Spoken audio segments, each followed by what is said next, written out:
It was around the time I spent a summer living on the second floor of an acquaintance's house in Mishima Izu, writing a novel called Romanesque.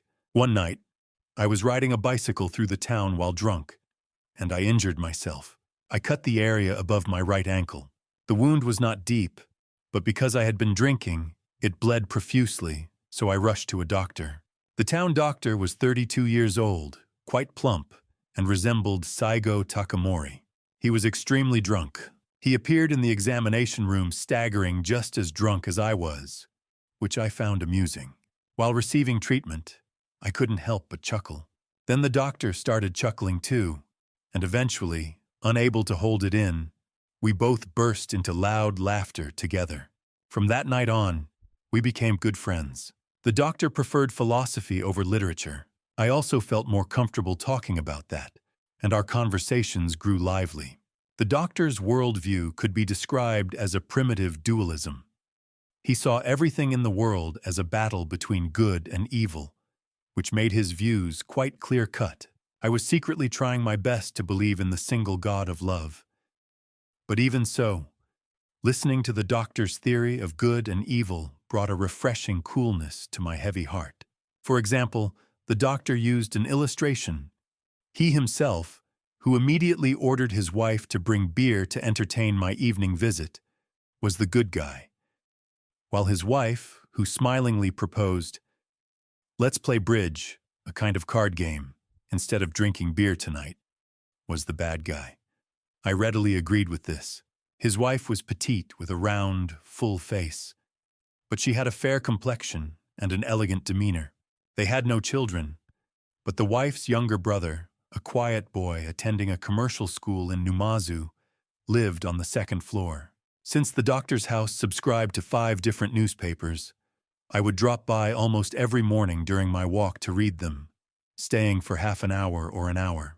Going around to the back door, I would sit on the veranda of the tatami room, drinking cold barley tea brought by his wife and reading the newspaper, holding it down firmly with one hand as it fluttered in the wind. Less than 2 ken away from the veranda, a stream full of water flowed gently through a green meadow, and a young milk delivery man riding his bicycle along the narrow path beside the stream would always greet me, a traveler with a good morning every day. Around that time, there was a young woman who would come to pick up medicine. Wearing a simple dress and geta, she had a clean feel about her, and she would often laugh with the doctor in the examination room.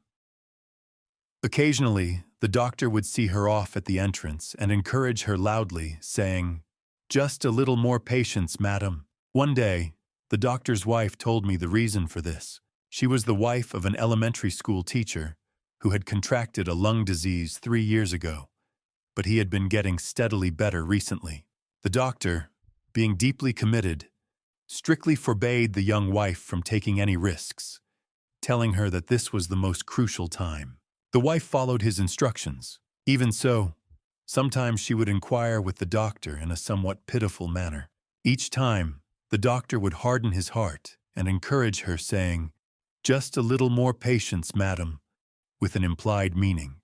At the end of August, I saw something beautiful. In the morning, as I was reading the newspaper on the veranda of the doctor's house, his wife, who was sitting sideways next to me, whispered softly, "Ah, she looks so happy." When I casually looked up, I saw that clean figure in a simple dress walking briskly along the narrow path right in front of my eyes, as if she were flying. She spun her white parasol around and around. "She got permission this morning," the wife whispered again. 3 years is easy to say, but my heart swelled with emotion. As the years go by, the figure of that woman seems more and more beautiful to me. Perhaps it was the doctor's wife who orchestrated that moment.